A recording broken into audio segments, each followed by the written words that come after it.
Institución Universitaria Ceiba, educación diferente. Hola, ¿cómo están? Buenas noches. Te lo dijeron, mi nombre es Kelton, soy arquitecto, especialista en construcción sostenible y bioclimática. Llevo trabajando en la empresa de desarrollo urbano más o menos 9-10 años. Con ellos he desarrollado muchos proyectos con varias secretarías. Lo que vamos a ver hoy es como un recuento de lo que es la empresa de desarrollo urbano y el proceso de todos los proyectos que hemos como desarrollado en la empresa y cómo ellos realmente han empezado a hacer una transformación de la ciudad, ¿cierto? Teniendo como premisa principal la sostenibilidad. Dale, tranquila. Sostenibilidad no solo enfocado en un recurso natural, sino en cómo incluso le vamos dando respuesta a los edificios de la ciudad de una manera articulada con la naturaleza, la economía, el confort y una cantidad de condicionantes que hacen que realmente la ciudad se convierta sostenible. Voy a empezar con esto, que para nosotros es una parte fundamental del desarrollo de los proyectos. Se llama taller de imaginarios.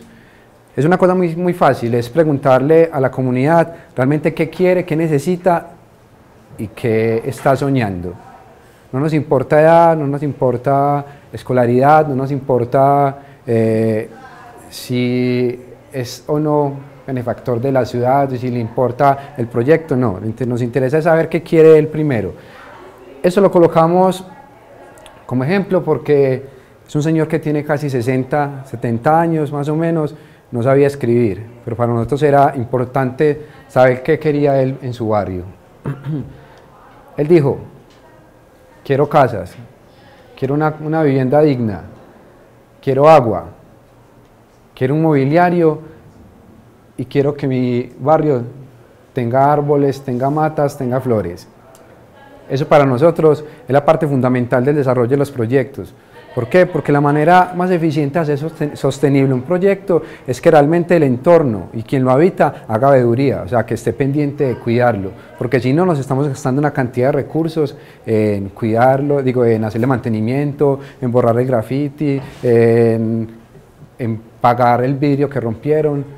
Entonces, cuando nosotros vinculamos a la comunidad, hacemos que ellos realmente hagan partícipes del proyecto y lo quieran tanto que sea la abuelita quien vaya y riegue las matas, el joven el que cuide que no le peguen el balonazo a la pared, pues cosas como esta, ¿cierto?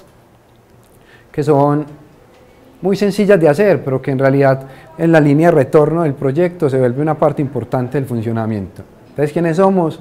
Somos una familia, personas muy jóvenes todos, bueno, éramos jóvenes, ya no estamos tan jóvenes, que nos dieron la oportunidad de apostar en eso, a desarrollar una ciudad incluyente, una ciudad sostenible. Proyectos que hemos desarrollado el año pasado y este año, todos estos. Creo que teníamos alrededor de 45 proyectos, todos con personas muy jóvenes. ¿Cómo lo hacemos? Esto hace parte de nuestra metodología de trabajo. Tenemos clientes y los clientes pueden ser las secretarías de la alcaldía o podemos hacer con privados, pero realmente llamamos a muchas empresas y nos interesa hacer alianzas público-privadas porque ahí es donde está el mantenimiento y el sostenimiento de la ciudad. Nosotros somos una empresa que realmente tenemos gran porcentaje de público, o sea, rendimos a la alcaldía, pero también podemos ser partícipes de procesos privados. Pero en esto siempre tenemos una idea básica. Es una idea con la que vendemos el proyecto, le decimos a nuestro cliente, hey cliente, usted puede hacer esto en cualquier lote. Después llegamos a anteproyecto, que es cuando llegamos a un avance general de nuestro diseño y una aprobación ya con diseños técnicos para una posterior entrega. Voy a pasar cosas muy rápidas porque me quiero enfocar ya en puntos específicos con la sostenibilidad. Les decía ahorita, en nuestro caso el ADU es nuestro jefe, ¿cierto? Entonces nosotros lo que hacemos es pegarnos al plan de trabajo y realizar eso en sueños ciudadanos. Nosotros realmente somos los generadores y lo que hacemos es tener una cantidad de filtros como el taller de imaginarios, análisis espaciales y urbanos para poder desarrollar un proyecto. Cuando hablamos de arquitectura nunca se puede hablar de un proyecto desligado, ¿cierto? Nosotros creamos proyectos que se vuelvan impactantes para la ciudad y para hacer esto realmente tenemos que mirar el entorno, analizar el contexto y tener una propuesta coherente que responda a una cantidad de dinámicas sociales, culturales, económicas, que realmente le van dando como sustento al proyecto.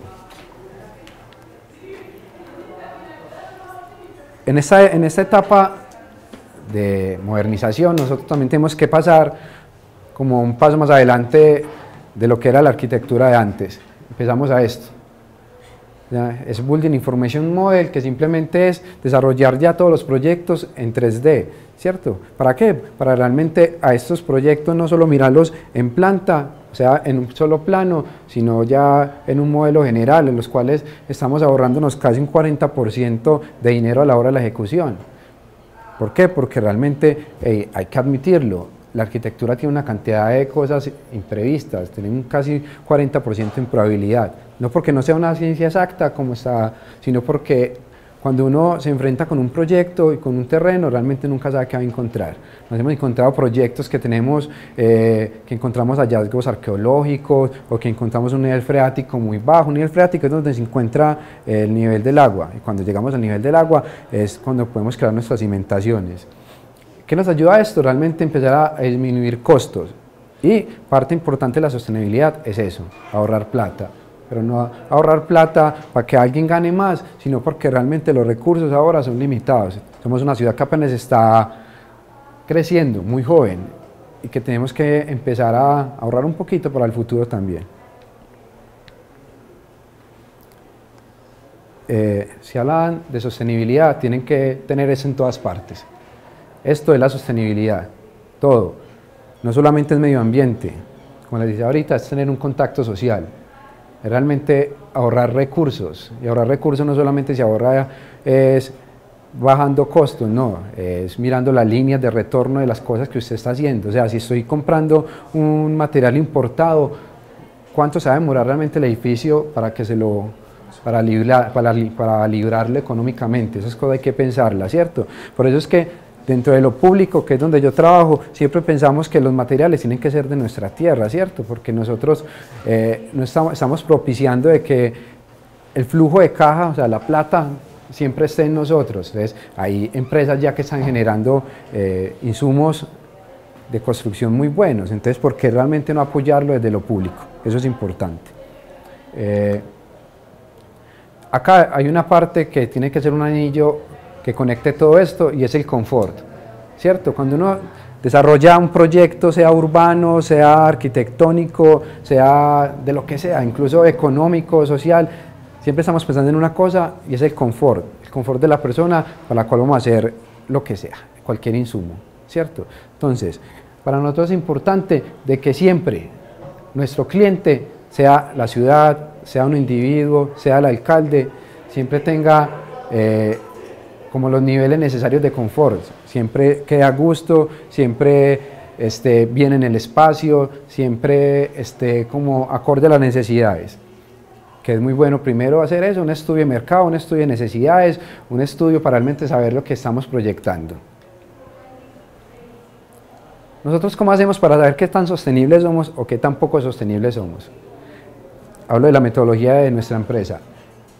Tenemos una lista de chequeo, que tenemos de todo realmente. Hay unas cosas que no podemos cumplir porque son condiciones que se nos salen de las manos, pero tenemos desde ahorro de energía hasta materiales, hasta cuántos residuos sólidos estamos reciclando, hasta si podemos reciclar incluso los materiales que sacamos de las obras y hacer bloques nuevos en la misma obra, si nuestros diseños realmente sí están protegidos por el cambio climático, si estamos utilizando las condiciones naturales. Ya. Va a pasar esto. Otra parte de la sostenibilidad que muy pocos libros lo incluyen es esto.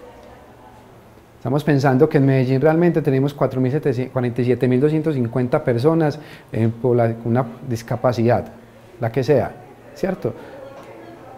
La norma realmente nos exige movilidad reducida, pero ¿qué pasa con las personas que tienen talla baja, que tienen algún problema cognitivo, que realmente incluso son daltónicos? Todo eso es una discapacidad, ¿cierto?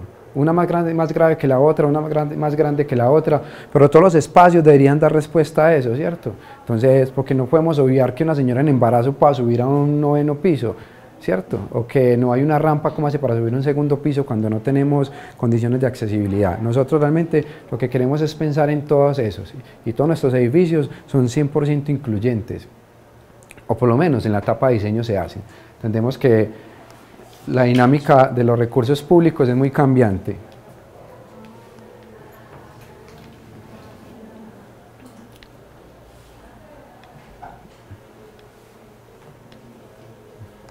Esperemos que esto vaya pasando, ahí voy hablando. ¿Qué hacemos nosotros? Diseño arquitectónico, diseño de interiores y diseño urbano, todo eso enfocado en diseño accesible y sostenible. Proyectos que hemos hecho y que nos gastamos un poco de tiempo en analizar cómo desde la arquitectura podríamos dar una respuesta sostenible. Eso se llama jardines infantiles, todos son para niños de 0 a 5 años. ¿Cierto? ¿Qué pasa con esto? Que nunca en la ciudad habíamos pensado cómo es el espacio para unos niños, cómo deberían realmente desenvolverse los niños y cómo ese espacio debería dar respuesta a las condiciones no solamente lúdicas, sino también ambientales. ¿Cierto? Para nosotros es bueno porque, bueno, acá tenemos unas rejillas que por ahí ayudan un poquito como a pasar la ventilación. ¿Ustedes creen que eso le sirve a un niño? No, realmente la zona de contacto de un niño es 1,10 más o menos, que es donde está la cara del niño y es cuando sale la sensación de confort del viento. ¿Cómo llegamos a esas conclusiones? Realmente hicimos maquetas, hicimos unos diseños de ventanas y espacios que le dieran respuesta a eso, al cliente, que en este caso eran los niños y las niñas de la ciudad. Me pasa un poco. Estos son mis primitos. Entonces, los llevamos a una sala de medición, tomamos medidas, y realmente ¿qué nos dimos cuenta con esto? Que los pupitres que venden por ahí no nos servían. Mire cómo queda el niño, queda flotando, la condición no es cómoda.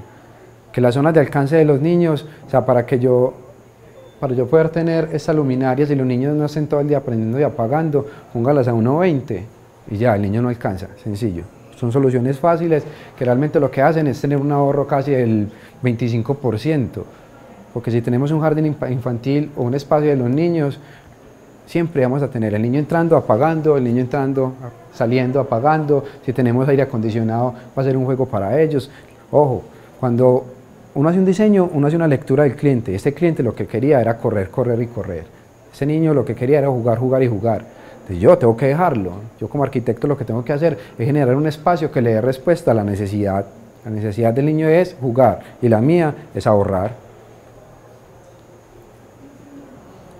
Esto es un centro de reclusión para niños, otro proyecto, pero también lo que queríamos era dignificarlos, ¿cierto? Son peladitos que realmente muchos se volvieron delincuentes por la condición sociocultural donde vivían, porque los sacaban de las casas o porque les tocaba irse porque algún grupo armado hacía ir a la familia y la condición era totalmente diferente. La lectura era, a estos niños hay que resocializarlos, ¿cierto? Y el espacio tiene que dar fe de eso.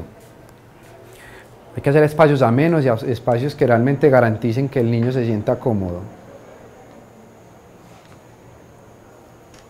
Lo mismo, ¿cómo hacemos esto? Esto es importante, hacer una lectura de cómo se desenvuelve la persona y cómo el mobiliario en este caso tiene que dar respuesta a esa condición. Voy a pasar esto por encima. Lo de BIM lo voy a pasar por encima. Simplemente voy a decir que esto, haciendo los análisis que hemos hecho hoy a la EDU, podemos hablar de un ahorro final en la obra de un 35%, ¿cierto? Cuando estamos haciendo construcción siempre tenemos un gran margen que es de imprevistos que lastimosamente se multiplican en plata y se convierten en plata, pero en un recurso importante que lo que queremos es destinarle a nuestras cosas. Entonces, dentro de esta metodología, incluso empezamos a implementar, a hacer análisis de asolamiento casi exactos, garantizándole al propietario del proyecto, en este caso Secretaría de Inclusión o Secretaría de Educación, de que le estamos ahorrando una cantidad de luz, ¿cierto?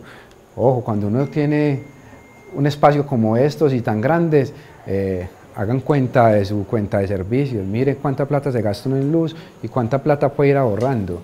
Tenemos abajo ejemplos, tenemos celdas fotovoltaicas, que al principio es una inversión grande, pero creo que si uno analiza la línea de retorno de la inversión cuando empieza a disminuir los impuestos, los servicios que tiene que pagar, realmente estamos hablando de que la devolución del dinero es a corto plazo. Vuelvo y digo, la inversión inicial es grande, sí, pero cuando ustedes vayan hablando de sostenibilidad, siempre piensen cuál es la línea de retorno y cuánta huella de carbono estamos bajando. No solamente se baja huella de carbono con unos arbolitos, no, es también pensando en que todas las cosas que nosotros proponemos tienen que estar no a 5 ni a 10 años, por ahí a 20 años para que realmente se pueda retornar el dinero.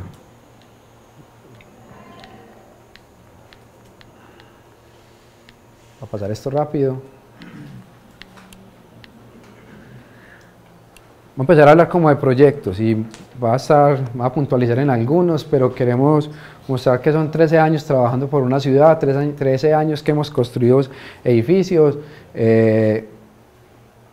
y más que edificios creo que hemos hecho una transformación social, que vuelvo digo, hace parte fundamental de la sostenibilidad. Cualquier edificio que nosotros desarrollamos, hacemos siempre el garante de la comunidad, siempre el traslapo, que la comunidad sea quien realmente se enamora del proyecto. ¿Por qué? Porque cada edificio que hacemos se convierte en un hito y un hecho representante en barrios que casi todos son muy vulnerables, casi todos, estamos hablando que en los años 90 nunca diseñábamos para barrios pobres y que los arquitectos de antes lo que hacían era hacer casafincas, ¿cierto? Y hacer fincas para gente muy adinerada. Ahora no. Ahora la arquitectura se volvió un hecho social, ¿cierto? Un hecho de que nosotros como arquitectos lo que queremos es trabajar por el crecimiento de la ciudad. Suena un poco romántico, pero en serio, así es. Ahora hay mucha más gente que quiere trabajar para la ciudad que para gente adinerada. Y somos muy pocos los que tenemos como esa oportunidad. Talleres de imaginario, les contaba ahorita, no nos importaba la edad ni dónde estaba, incluso si era foráneo del barrio. Nos interesaba era que todas esas cositas que hacían los niños, las señoras, los viejitos, todos, se transformaran en los sueños que ellos tenían intangibles antes, ¿cierto?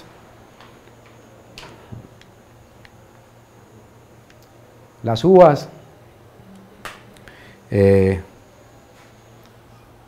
que es uno de los proyectos que más transforma, ¿cierto? Es decir, en la comunidad, le vamos a trabajar por el crecimiento de su comunidad. Lo único que tiene que hacer es cuidarme el espacio, es ocuparlo y disfrutarlo, no más. Llegamos y le dijimos a alguien, eso es una imagen de un taller de imaginario, ¿usted qué quiere? Bueno, había una cancha, no, yo quiero conservar la cancha, porque sabemos que en los barrios tener un espacio público y tener una cancha es un detonante importantísimo, ¿cierto? Porque sabemos que toda la comunidad converge a partir de la cancha y es un punto de encuentro. Y ya, sea vieja, nueva, es un referente.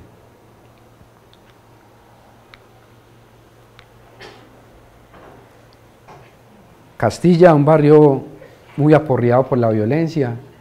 ¿Qué hicimos nosotros? No podemos darle más legitimidad a la violencia, ni a la guerra, ni a nada. Vamos a desarrollar espacios que realmente puedan llamar a la comunidad. Esto está cerquita del Parque Juanes de la Paz. Grave, sí, al principio era muy grave porque casi es una frontera de muchos barrios. Y la gente que hemos pasado, vivido por allá, sabemos que antes Castilla era un lugar donde uno no podía pasar de un lugar a otro porque o lo amenazaban o lo mataban. Te aseguro que después de que llegaron equipamientos como estos, como Juanes de la Paz, y eso se creó como un circuito gigante, la transformación social es grande. Y ya muchos podemos ir y disfrutar de esto. Ya eso se volvió un parche de domingo, donde vemos familias, donde vemos a mucha gente incluso de otros barrios apropiarse. Y eso es importante y también hace parte de la sostenibilidad. Ecoparques, espacios que estaban olvidados y vulnerados. ¿Qué creamos nosotros? Ecoparque Tinajas, espacio público, equipamiento de respaldo, siempre pensando en que tenemos un pulmón verde gigante. Cuando nosotros hicimos esto, Esto fue en el marco del Cinturón Verde Metropolitano y podríamos haber expandido mucho más.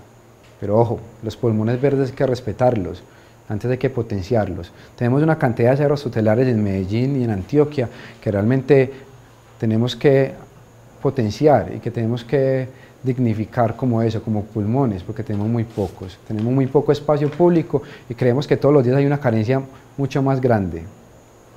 Entonces, cuando tenemos espacios como estos, lo que tenemos es que llevar la institucionalidad para que la presencia de la comunidad también la ayude, ¿cierto? Porque nada tenemos, como en estos casos antes, sí, la comunidad iba, muy poco, ¿pero por qué?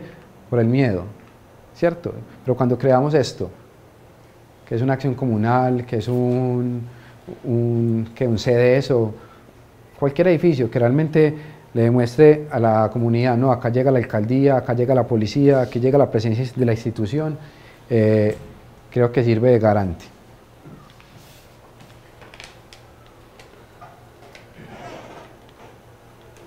Es un poco lento porque las imágenes pesan un poquito, pero bueno.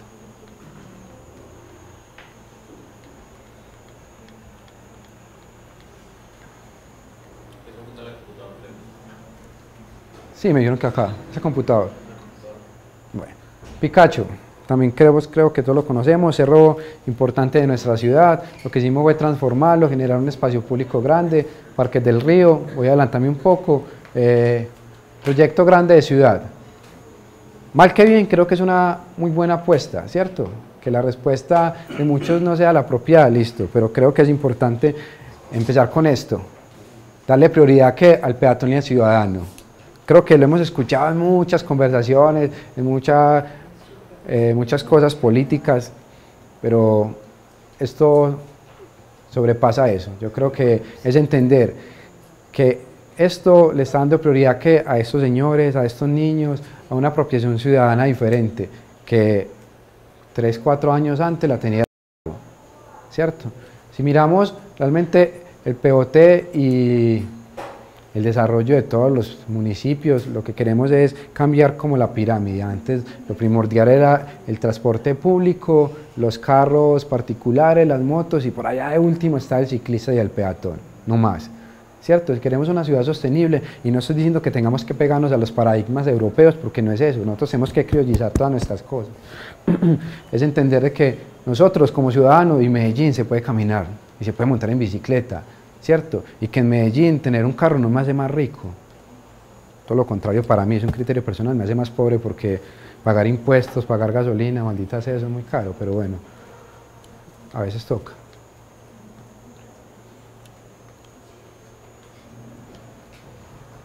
Esto es un proyecto que es intangible en el hecho de que no tiene como un edificio, no tiene una infraestructura, pero puede decir a la comunidad, venga, es una comunidad vulnerada, pobre, sí, pero le decimos, venga, usted puede trabajar acá, sembrar su comida, gastarse lo que quiera y vender el resto.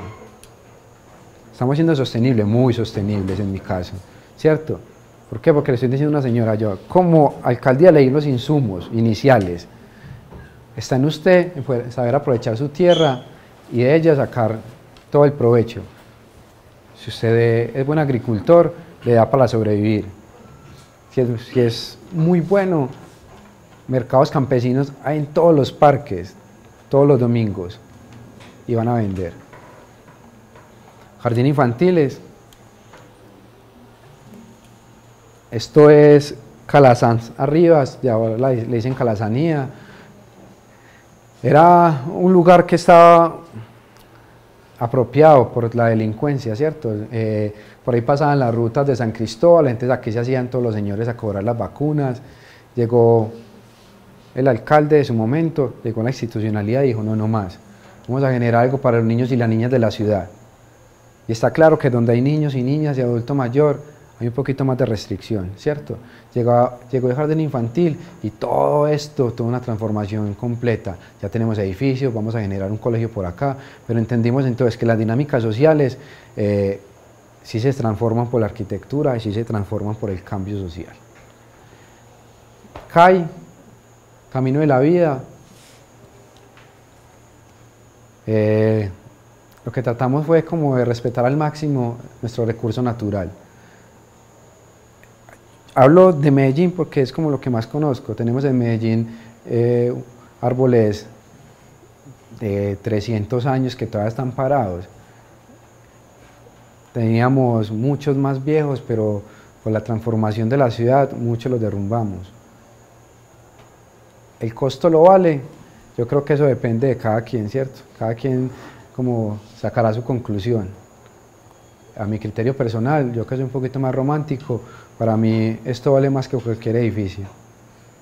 Y creo que hay otras muchas más soluciones para el desarrollo de edificios, de vivienda, que tenemos que experimentar, sí, que tenemos que a veces fracasar, sí, pero del fracaso salen las mejores ideas. Es el arbolito, si bien lo que hicimos fue pegarnos una huella de un caminito que habían hecho los mismos moradores. ¿Qué hicimos nosotros? No, pongámosle lo más bonito, colocámosle unos pasamanos, simplemente para el hecho de seguridad. ¿Y esto qué hizo? Yo no sé si han ido a Cinturón Verde y al Camino de la Vida, imagino que no. Pero deberían ir y mirar que esta cosa tan sencilla tiene una transformación social gigante, ¿cierto? No solamente porque va gente, sino porque potenció el comercio, porque ya esta señora tiene por aquí un negocito chiquitico, porque ya muchos tienen por ahí unas huertas sostenibles, autosostenibles, y esta señora la calidad de vida le mejoró. Lo aseguro que le mejoró. ¿En qué porcentaje? Ya habría que hacer un análisis puntual de cada familia, pero de que cambia mucho. Y eso ayuda al crecimiento de la ciudad. Eso es Telemedellín. Con Telemedellín, una muy buena experiencia porque Telemedellín en estos días nos entrega una certificación LEED de oro, es una certificación estadounidense de sostenibilidad. Dice mucho, 100% sostenible. Esto era antes el vivero municipal, lo que hicimos fue tratar de conservar todos los árboles importantes, entonces si ven en una foto aérea del edificio, le hace como el quite a todos los edificios importantes, digo a todos los árboles en Manila. Generamos un gran espacio público, vuelvo y digo, para ser sostenible también tenemos que llamar a esto, a la comunidad. Entonces, Telemedellín se volvió un parque que realmente llama a la familia, llama a la integración, llama al desarrollo de la ciudad.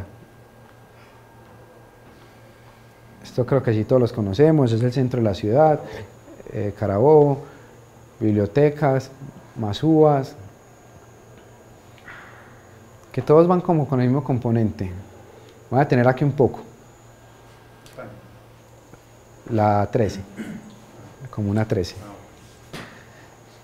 Cuando nosotros hacemos esta presentación a los estudiantes, a la gente que viene de otros países, que se llevan o que tienen la imagen de la Medellín de todas las películas, que es Pablo Escobar, que es guerra, que es violencia, que es que yo llego a Medellín y me van a atracar, mostramos esto.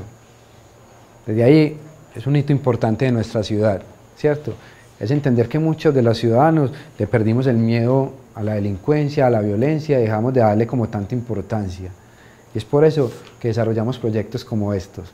Proyectos que lo que hacen es traer una transformación sociocultural y económica gigante.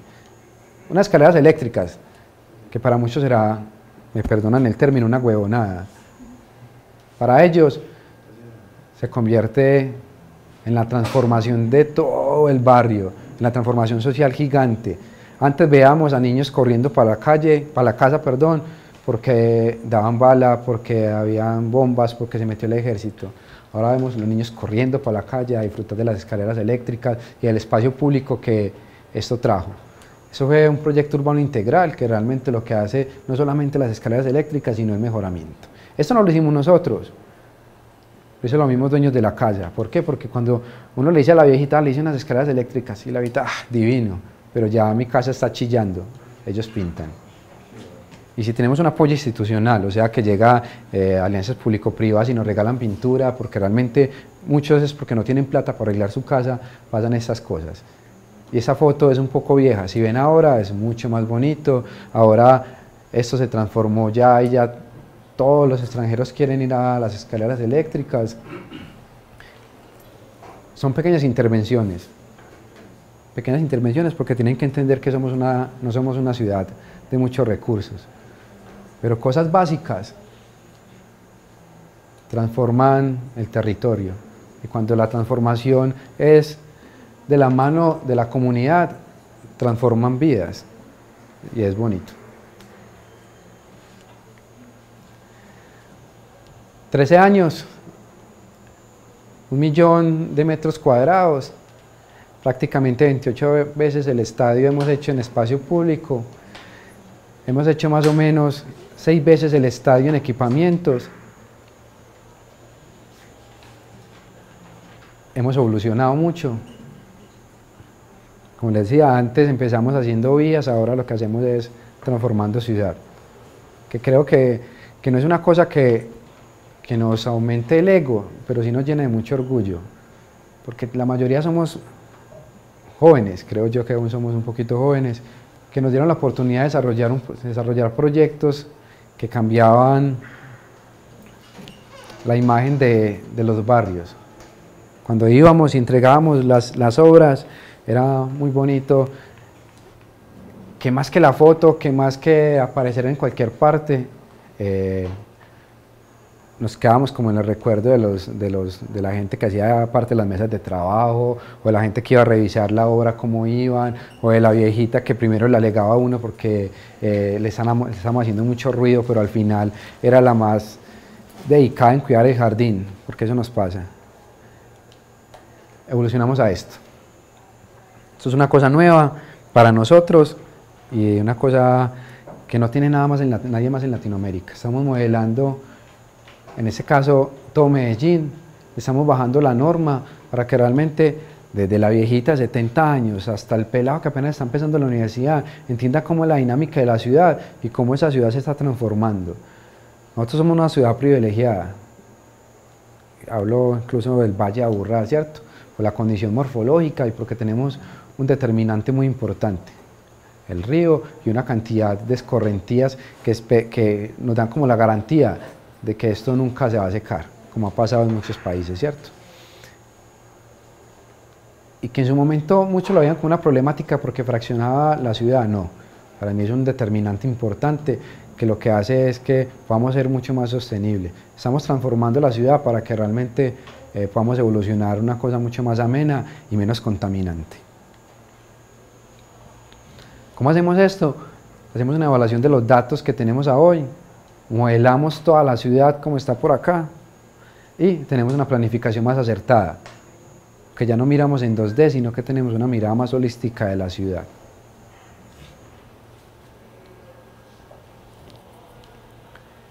Vuelvo y digo, primero teníamos esto, que era en AutoCAD, que es el programa como básico que manejamos nosotros en arquitectura, que simplemente podemos ver las dos dimensiones, en planta, en secciones, en fachada. Pero ¿qué pasaba cuando realmente uno tenía tubería como la que tenemos acá? Que seguramente si hubiéramos planificado un poco mejor, eso podríamos ahorrarnos como el ruidito que siempre suena por ahí cuando están vaciando los baños. Para eso es esto, ¿cierto? Trabajo colaborativo, entendiendo que nosotros como arquitectos nunca trabajamos solo. Somos un equipo interdisciplinario muy grande que desde comunicadores sociales como el compañero Sergio hasta sociólogos, psicólogos, antropólogos, y todo eso hace parte del crecimiento de la ciudad. Vuelvo y digo, una ciudad que tiene un potencial gigante, porque en Medellín tenemos uno de los cerros más importantes, un cerro que tiene toda la historia enterrada de nuestros ancestros, como es el Cerro El Volador, que hemos hecho descubrimientos arqueológicos de más de 5.000 años y han pasado por alto. También hace parte de la sostenibilidad, nosotros entender cómo fue nuestro antepasado, cómo fue que vivieron los abuelos de los abuelos de los abuelos para volver a esas prácticas, porque lastimosamente las prácticas más sostenibles eran las que hacían nuestros abuelitos, llegó la tecnología y pensamos que con la tecnología podríamos avanzar y lo que estamos haciendo es un retroceso y matando poco a poco nuestra tierra, nuestros recursos naturales.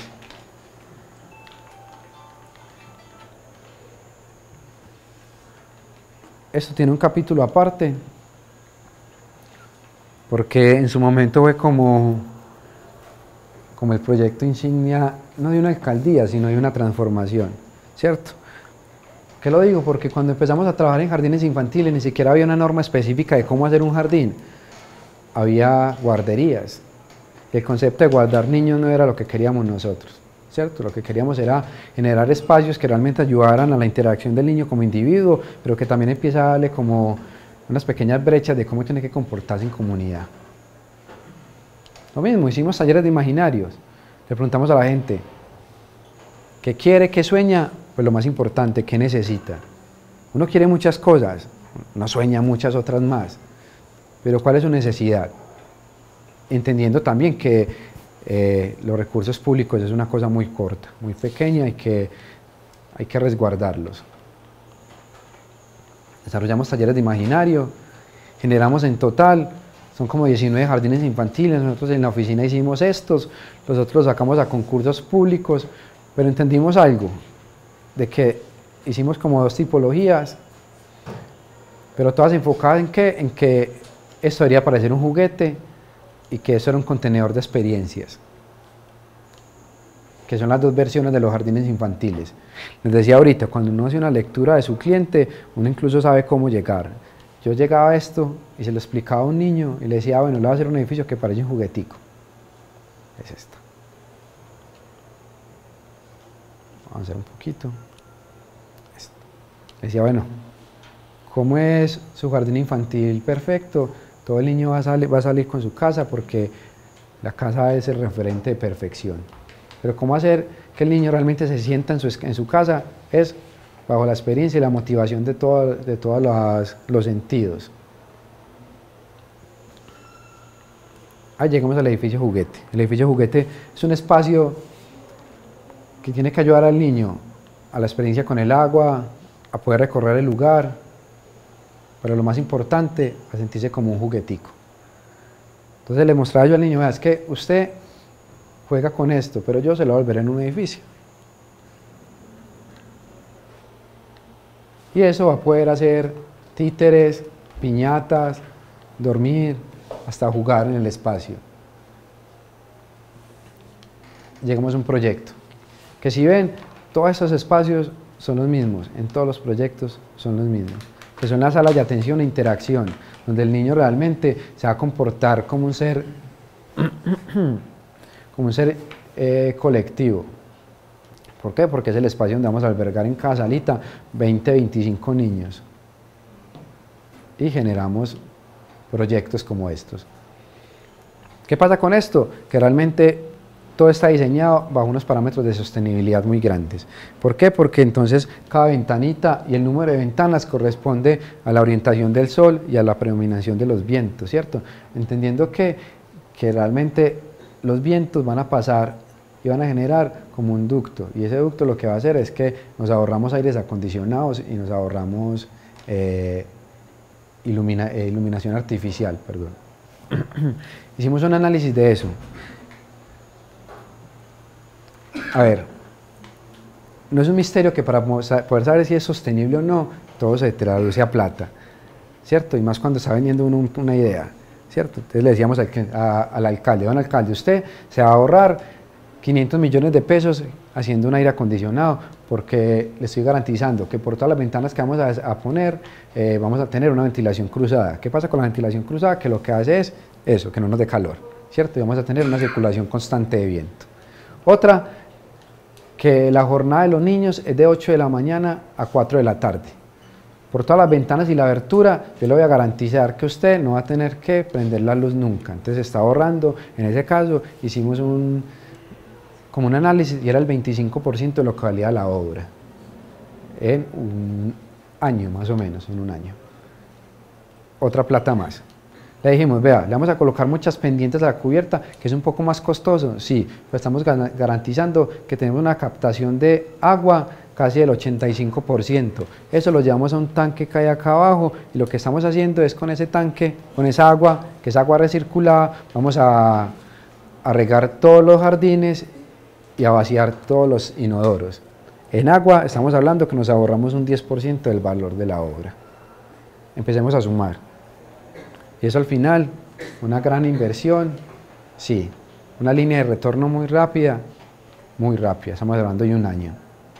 Que no va a ser el 100%, hicimos el cálculo y eran casi 4 años, pero igual, creo que es muy corta para la inversión, ¿cierto?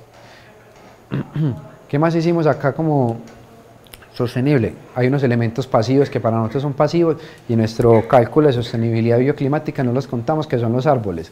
Pero bueno, podemos generar huertas, colocamos árboles frutales y teníamos huertas donde podíamos sembrar tomates, fresas. ¿Qué hacíamos con eso? Las llevamos a la cocina. Complicado, sí, hay muchas cosas que la norma no nos deja hacer. Por ejemplo, nos hubiéramos ahorrado mucha plata si no hubiéramos colocado iluminación, no la necesitábamos. Pero tenemos normas. La norma eléctrica se llama RETI, RETILAB. Nos decía que teníamos sí o sí que colocar la iluminación, así no las necesitáramos, ¿cierto? Empezamos con las frutas. Para poder que la Secretaría de Salud nos dejara utilizarlas, teníamos que pasar por unos procesos gigantes que son las que le piden a las multinacionales que traen con las frutas, que las pesan, que tenemos que hacer un peritaje de una a una, bueno, una cantidad de elementos que la norma tiene que acoplarse. Yo creo que la norma a futuro va a tener que cambiar y adaptarse a las condiciones climáticas y bioclimáticas y para poder llegar a una sostenibilidad completa. Si soy muy cansado me pueden decir. Esto de la obra, una cosa muy sencilla. Esto lo hicimos en muchos materiales. Los jardines lo hicimos en teja metálica, teja de barro, Durapanel. 3 materiales muy diferentes. Primera regla, que no tuviera que ser importado. Esto, hay una empresa que los importaba, que nos daba una super garantía, que no sé qué, pero cuando empiecen a consultar, miren qué es la huella de carbono. La huella de carbono es todos los CO2 que nos consumimos trayendo las cosas desde otro país, cuánto nos gastamos en recursos, y eso se traduce en árboles, sencillo. O sea, yo para poder mitigar como una huma de CO2 necesito 25 árboles más o menos. Hicimos el cálculo con esto, necesitábamos para poder pagar, si lo traíamos importado, casi 3.000 árboles. No teníamos dónde hacer esa compensación. Entonces lo que hicimos fue traer esto de una empresa nacional. ¿Valió la pena o no? Yo creo que es una decisión muy a criterio personal, ¿cierto? A criterio de que si a alguien le importa o no el medio ambiente, porque hay gente que no le interesa y le interesa más tener una bonificación económica. Jardín Infantil Castilla, importante. Todos los edificios que hicimos en la DU, la mayoría, son en barrios así, estrato 1 y 2, que si van a caminar por acá hoy, muchas de sus casas todavía están pintadas. Esto trajo un detonante gigante, es que por acá teníamos Reneguita, es que aquí tenemos un colegio que es el Alfredo Koch, y a futuro esto va a ser como una centralidad completa.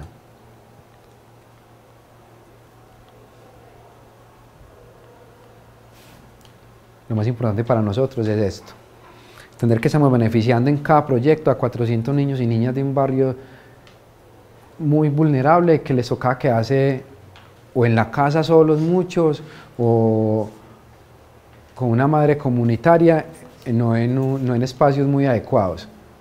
Otra cosa que se me olvida de madres comunitarias, no estábamos como alejando ni quitándole el trabajo a nadie. Dentro de nuestra metodología de trabajo era realmente llamar a 2 madres comunitarias y a un profesional de apoyo.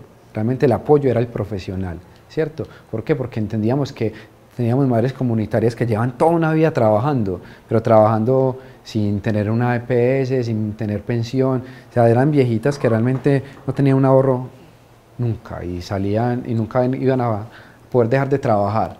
¿Qué hicimos? Las capacitamos y todas las tenemos trabajando. Obviamente, la cobertura no da un 100%, pero creo que estos pequeños proyectos son unos pasos al mejoramiento de la ciudad. Va a pasar jardín infantil amarillo que está pegado a un colegio, la huerta, jardín infantil rojo, lo mismo, una condicionante de un colegio, jardín infantil y toda la transformación que esto lleva.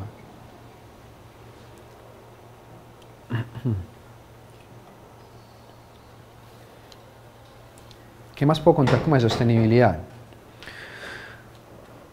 Cuando empezamos a desarrollar esto, nos dimos cuenta que no necesitábamos ni siquiera mobiliario. ¿Por qué? Porque dadas las dinámicas de cada salón, el mobiliario podría estar en el piso porque el área de contacto de los niños es el piso. Entonces hicimos análisis de si era necesario colocar pupitres, si lo colocábamos y lo sacábamos de las paredes o lo traíamos de una bodega. No. Aquí los niños no van a una clase como la que estamos acá que tengan que estar sentados. No, la dinámica de esto es que los niños realmente se apropien del espacio y ella como tutora les empiece como a guiar. Jardín infantil morado va a pasar a la versión 2. Vuelve y juega.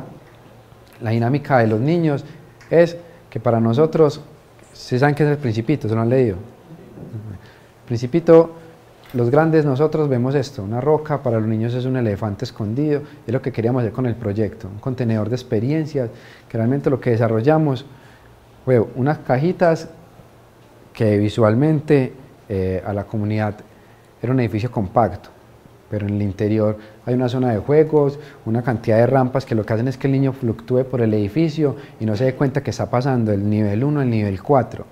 ¿Por qué esto? Porque nuestra condición de ladera realmente nos impide tener unos lotes gigantes. Aquí nos tocaba adecuarnos unos lotes mucho más chiquitos, era un crecimiento en altura, pero la necesidad primordial era que los niños no se dieran cuenta que era un edificio alto. Están aburridos, la verdad.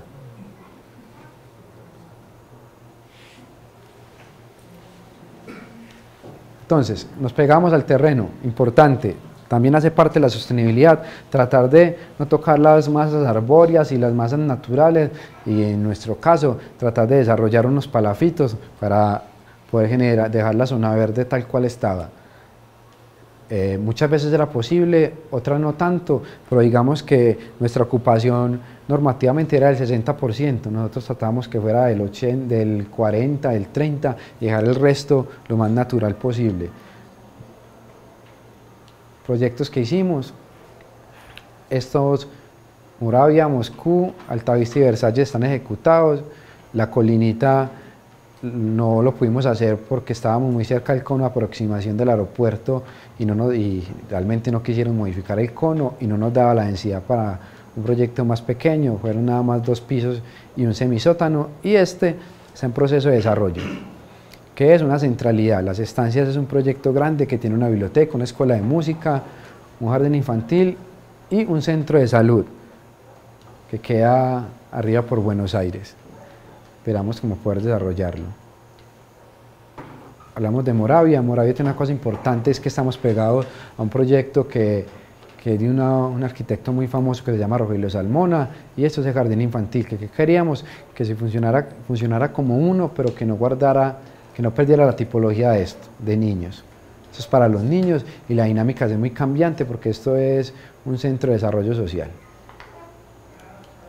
Las primeras imágenes siempre mostrando que es un proyecto para los niños y las niñas, una cosa muy lúdica, que queríamos con esto, igual que con todos, generar el menor consumo energético. Entonces muchos tienen calados, otros utilizan estos, yo le digo chichones como ductos de aire, todo esto para captar todos los vientos, que nuestros vientos predominantes son de norte a sur, entonces eso nos ayuda mucho a que realmente por el río Medellín haya una predominancia de vientos grande. Construcción final, miren esto, bloque de concreto, es un bloque de concreto que lo hacemos acá, que incluso extraemos la tierra de nuestra región, entonces nos estamos ahorrando una cantidad de huellas de carbono trayéndolos de otro país y estamos apoyando el desarrollo de las microempresas. Barrios como Moravia, que han tenido una transformación gigante, pasó de ser el basurero de la ciudad para convertirse en un referente de desarrollo.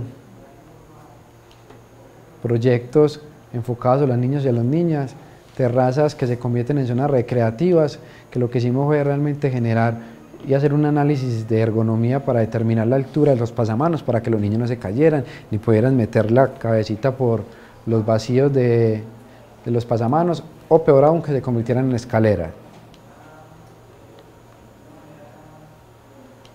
Siempre tratamos de como pegarnos a la composición de la ciudad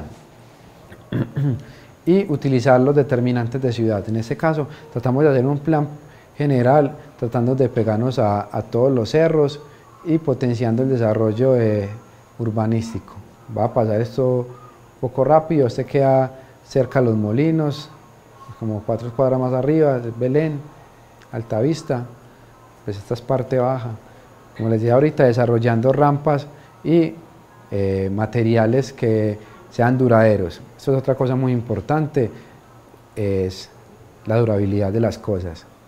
Ahorita hablaba de que podemos desarrollar proyectos que realmente estos tipos de materiales que son económicos y que son fáciles de mantener, sean como una premisa en todos los proyectos públicos, pues, porque digamos que los privados de pronto pueden tener un poco más de recursos para mantenerlos. Nosotros lo que tenemos que hacer es como proyectos de combate, proyectos de guerra que realmente aguanten el uso y el desuso. Acá hicimos un análisis de asolamiento importante porque queríamos realmente, como decía ahorita, no tener que utilizar luminarias.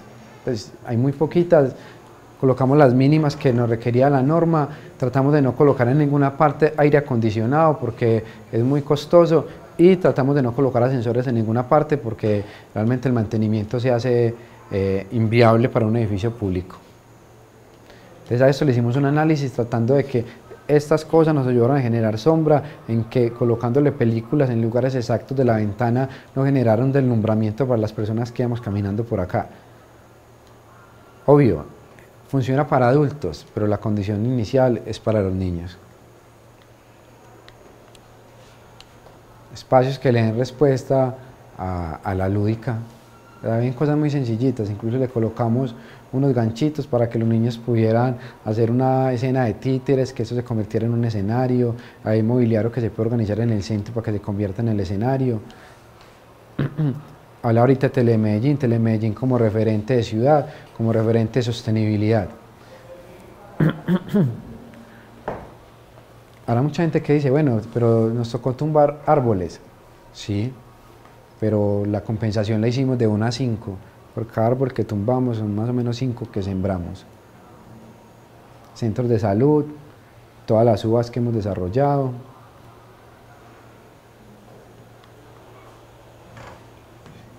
Ciudadelas universitarias. Es un proyecto que esto muchas veces nosotros dentro de la oficina lo obviamos, pues porque ya se volvió como el quehacer, siempre como con los condicionantes del sol y la bioclimática, para tener unas condiciones de confort, pero que creo que es importante porque cada proyecto que desarrollamos es tratando de mitigar el impacto de las condiciones ambientales y reduciendo como la inversión inicial en aparatos mecánicos.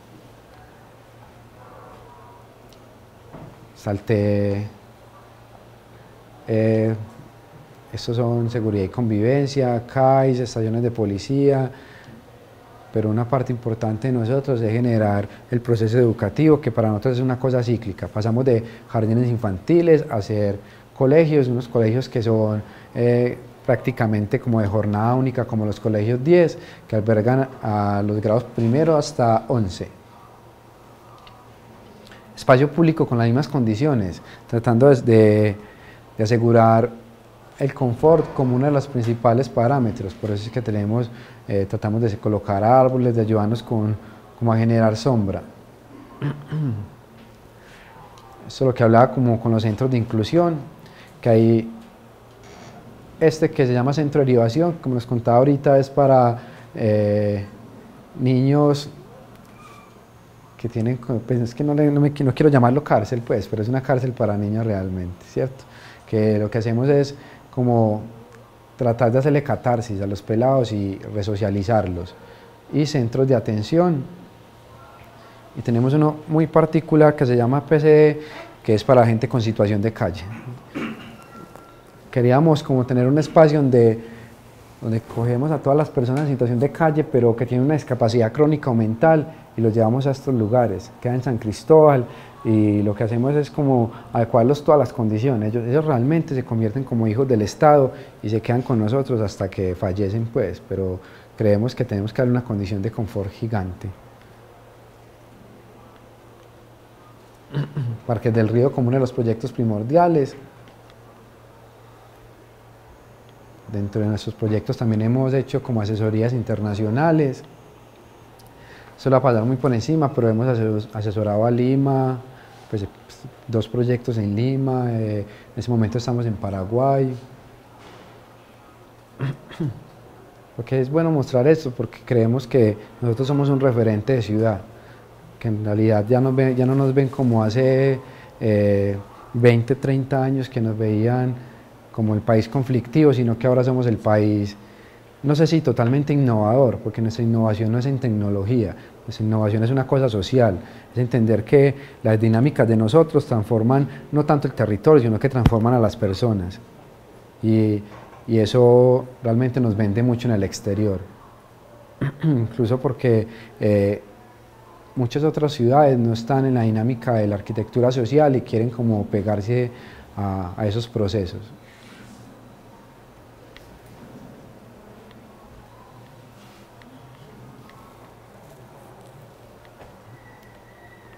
Esto no creo que sea necesario como documentarlo, pero es bueno, como les dije ahorita, que nos apunten como un hito de transformación.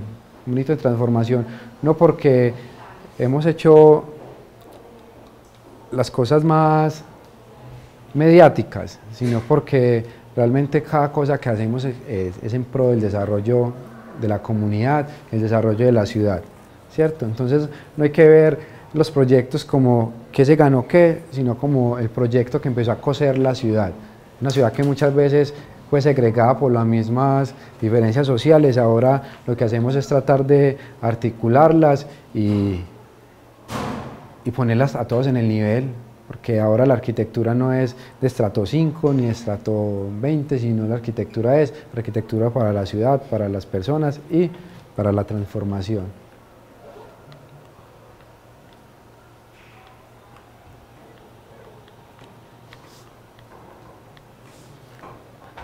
Al principio dije, nosotros somos una empresa que puede trabajar con una cantidad de secretarías, pero también somos independientes y podemos trabajar como con gente del INDER, Telemedellín, Sapiencia. Ya. Esto es un sueño que teníamos, que es nuestra sede, es una sede que se la queremos dejar como a la ciudad. Sí, ya la cumplimos. Ya la tenemos, incluso entendemos nuestra sede como el principio de la transformación del centro.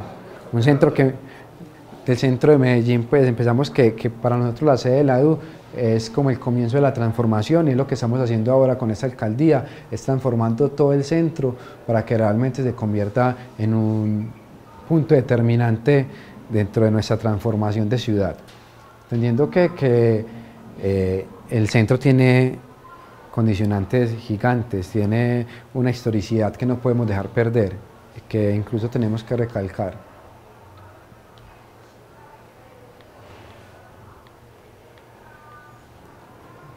Voy acá porque esto es importante para nosotros como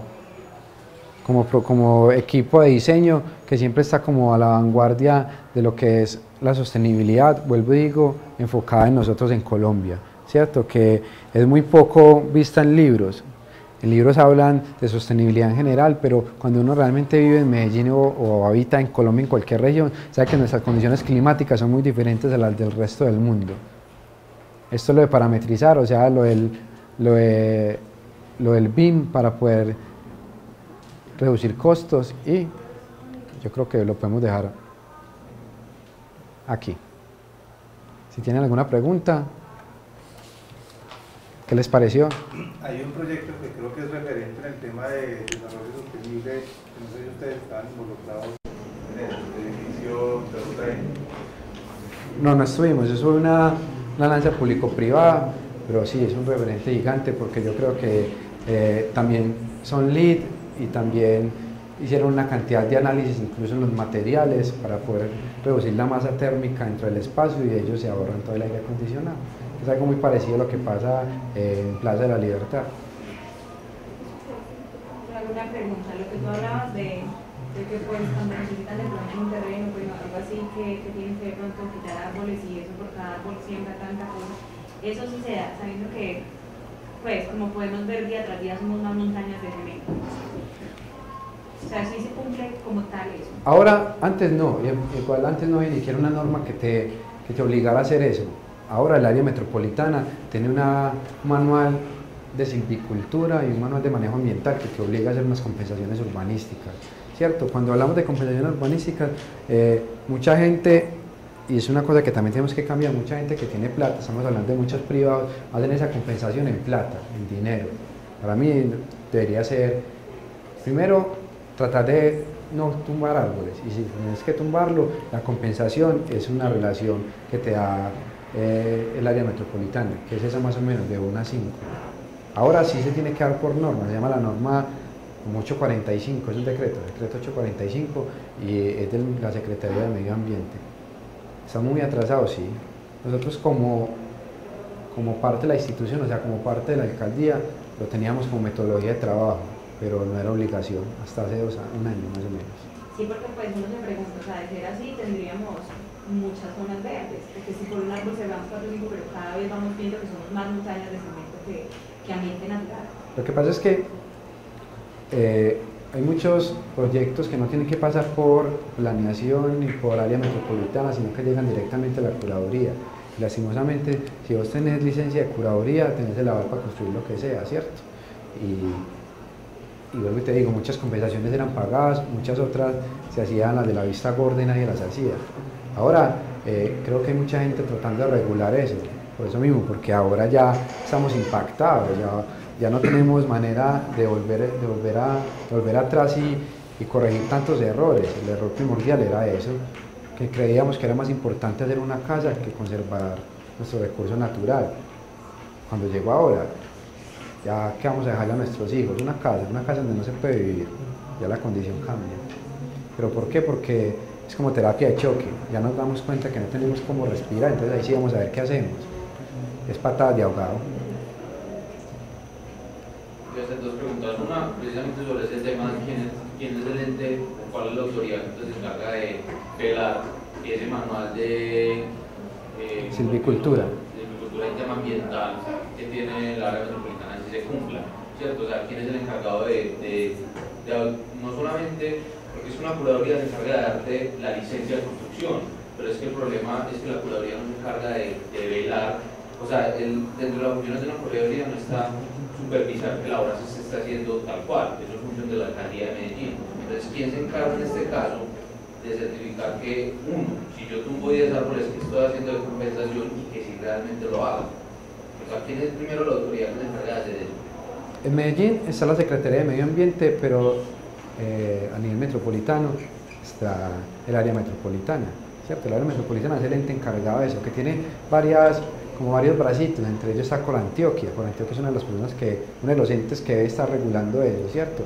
Pero la cabeza principal es el área metropolitana, que te digo, antes no se hacía, ahora como ya hay tantas miradas encima de los recursos naturales, están siendo mucho más juiciosos tratando de velar por eso. Y otra pregunta, ¿vos hacías una referencia de una de esas construcciones en Calatanilla, arriba en la parte que limita muchas veces creo que es como el Quizal, y hablabas de un tema a nivel social que era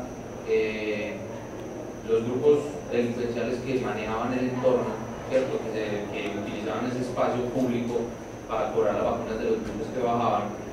¿Cómo pueden ustedes desde el impacto, pues, o sea, con quiénes se ayudan ustedes, qué otras entidades se ayudan ustedes para que no suceda lo mismo con el edificio? Porque ustedes están haciendo el edificio y me parece muy bacano por todo el concepto que se entrega, ¿cierto?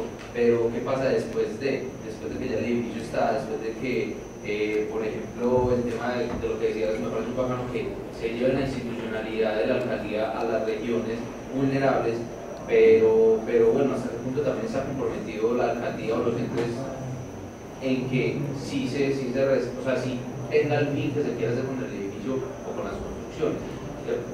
Nosotros llegamos hasta el punto de entregar la obra, ¿cierto? Hablo de EDU, pero la institución nunca va a dejar de faltar, porque en este caso, cuando hablamos de jardines infantiles y de colegios, está la presencia de la Secretaría de Educación en este caso, ¿cierto? Hablando puntualmente de Jardín Infantil Calasanía. Nosotros le entregamos a la Secretaría de Educación, pero la Secretaría de Educación tiene que seguir con sus programas. O sea, si se acaba de cero a siempre, que es lo del presidente, o si se acaba primero los niños y las niñas, realmente, ¿qué pasaba con eso? Y fue cuando empezamos a crear una política pública, ¿cierto? En este caso, voy a hablar de la política pública de primera infancia. ¿Qué pasa en Medellín? Yo no sé si pasa lo mismo acá en Sabaneta, es que cuando nosotros decimos política pública tenemos que garantizar que los alcaldes que vengan tienen que seguir con la misma política. ¿Cómo se firma esto? Nosotros como ciudadanos hacemos la garantía de que siga, y ¿cómo hacemos eso? En votación. Eso es una cosa democrática, entonces democráticamente votamos de que para nosotros había que tener una política pública en primera infancia. ¿Qué pasó en Calasanía? Sí, todavía hay vacunas. Se corrieron un poquito, se bajaron otro tanto, sí, pero estamos como trabajando en eso, creando llamando a los actores puntuales. No lo vamos a negar, vamos a hacer una obra y tenemos que pagar vacunas. Lastimosamente sí, pero ¿qué es peor? Y yo lo hablo, no porque esté de acuerdo, porque no estoy de acuerdo, pero si no pagamos la vacuna, probablemente nos roben 3 veces más de lo que nos roban. ¿Hay que cambiar eso? Sí.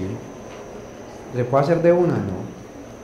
Son pasitos. Yo pienso que él mismo nos dio la respuesta ahorita porque, o sea, todo lo que nos está mostrando él es un impacto en mejora. Es un impacto en mejora. Obviamente la respuesta no va a dar inmediatamente. La corrupción nunca va a cambiar inmediatamente. La vacuna tampoco va a cambiar inmediatamente. Pero el espacio que ellos están brindando, obviamente, y tiene toda la razón, cuando habla de espacios donde están personas adultas y niños, la delincuencia para la delincuencia es más difícil de entrar ahí. Obviamente la alcaldía de Medellín se va a tomar represalias contra eso, policía, guardias de seguridad, todo eso. Se va a mover, pero se hizo un cambio, se aportó algo, se disminuyó. Entonces, queda como... Muchas gracias. ¿Más preguntas?